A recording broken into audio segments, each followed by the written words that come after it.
On this channel, we often end up looking at big brands who can pump out some great pieces for low prices, primarily given their large infrastructure. Micro brands, however, tend to be hit and miss. Let's be honest, a lot of them are out there to rip you off. Last time I tried Spinnaker, for instance, the watch was strong in terms of specifications, but when I looked at the dial, oh my god! Yeah, it wasn't exactly a looker. In fact, it looked like 20 people had tried to design one watch, which didn't end up going very well. Despite this feedback, Spinnaker ended up reaching out again, asking if I'd like to check out their latest model to see if I thought it was an improvement. They sent me some product shots and the watch did look substantially different. So I figured, what the hey, let's give them a second chance. What could possibly go wrong? Actually, not that much in this case. So this is the Spinnaker Hydrofoil chronograph. As you can see, this is a sports diver with a full matte case and reasonably flashy design. It's not quite on Invicta levels, but I think you can see what I'm getting at. As with the previous Spinnaker, this one is better suited to larger wrists with a 43mm diameter, 13.9mm thickness, and a 50.3mm lug-to-lug. This puts it out of reach for my skinny wrists, especially when combined with the weight, which is over 150 grams with the supplied bracelet. But at least you do get that initial first impression of quality. This is the first time I've reviewed a watch with this blasted finish throughout the entirety of the body, along with the bracelet too, and I have to admit it looks quite unusual. It reminds me of the finishing that you might expect on something like a concept watch, which may or may not appeal to your preferences. Personally, I've always been the fan of that matte style look, especially with some of those other titanium watches I covered before. And while this one is stainless steel, it does give kind of that similar look. The sporty styling can house this nicely without it looking too out of place in my eyes. As with all of the watches under the Dartmouth brand's umbrella, it feels particularly solid, and the positives are compounded when you consider the screw-down crown and pushers. Each are highly grippy and generally work well, though the top pusher could do with some added responsiveness when using the stopwatch function. Currently, it feels a little mushy when compressed compared to the more distinct clunk provided by the lower button. Flipping the watch over, the screw-off case rear also helps this watch to reach the 200-meter water resistance mark, making it fully capable of all aquatic activities outside of extreme deep-sea diving. You'll notice both the crown and the rear feature a logo, which I first mistook for the Z of the Zealous watch brand, though on closer inspection, it looks like a double N, likely referring to the double N in the spelling of Spinnaker. I suppose I get it, but I think a change would help to prevent any confusion. Within, you have the popular Seiko VK73 Mecha Quartz hybrid movement.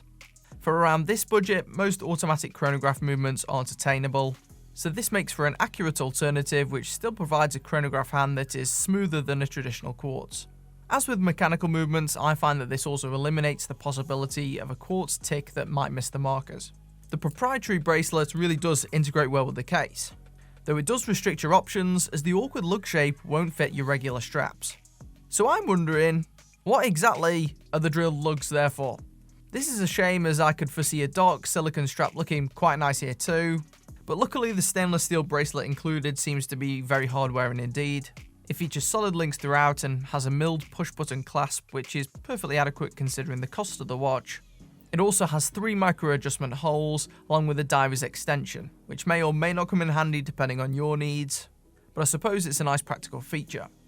A downside of the blasted finish is that contact points on the bracelet may become visible over time. You can see one example of that on the central link positioned just below the case. Whether the watch arrived like this or whether I caused it, I simply don't know. It appears the bezel action is better than the Fleuss I reviewed previously, with this one having eliminated the backplay issue present in that model. And importantly, this time I think it suits the overall aesthetic too. A lovely piece of lightly domed sapphire crystal is what you can expect above the dial. This gives you unbeatable scratch resistance, which is what you'd want when spending around £200 on a watch. It's pleasing that Spinnaker hasn't shortchanged us here. Ultimately though, the crux of this video is the dial. This was the fatal flaw of the last one, so how does this compare? Well, for the most part, I think this hydrofoil is better looking. It starts with a slim internal tachymeter that runs the circumference of the face, which utilises the same font as the rest of the text to give some smart consistency. The main texture is giving me some slight Miami Vice vibes or something like that. with some bold wave-shaped corrugations that span the width of the dial. In bright light, you get a vertical shimmer effect that, while flashy, certainly does make the watch stand out. I'd much rather have a watch that takes this approach versus loading up on unnecessary gold plating and fake jewels, as is often the case with these lower-end pieces. Further interest is added in the form of the gradual outward fading from white to a darker silver towards the edges, and the raised loomed hour markers which are precisely aligned. There are a couple of parts that I'm not keen on. First of all, that double date window returns with the large gap between the dial and date wheel. I remember in the last Spinnaker review I said this: the regular Fleuss looks a lot better, as does the blue-grey version of this chronograph, which seems to get away with some of the elements I just criticised. Luckily, that applies to this colourway, as that thick silver border is concealed a bit by the dial, though I would have preferred just no window from an aesthetic perspective. Additionally, you have unbalanced subdials, with the one to the right having a noticeably larger radius. I'm unsure whether this is a conscious design decision or if for some reason this is a necessity thanks to the movement, which I doubt. But either way, I think more consistently sized subdials would just look more pleasing to the eye. All three are embedded deeply into the dial, rocking the typical ringed engravings, but also featuring glossy chamfered edges, which provide some shine in what is otherwise a rather matte appearance. The blue chronograph second hand adds a touch of sporty colour, and the luminescence is also pretty strong in low light conditions. There's plenty of it covering the hands along with each index, meaning you'll have no trouble reading the time. Until it fades at least.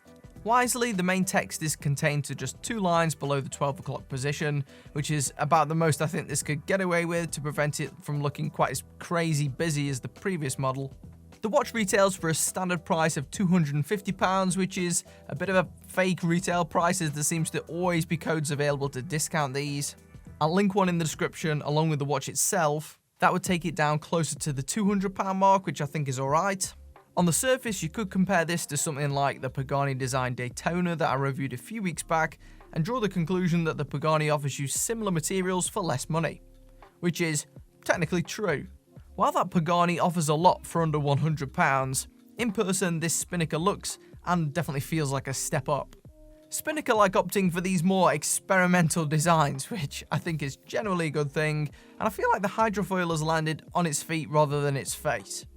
Nevertheless, it's not something I could see myself wearing regularly. I think it looks leagues better than the Fleuss Chrono, but the sizing and style just don't suit me and my wardrobe.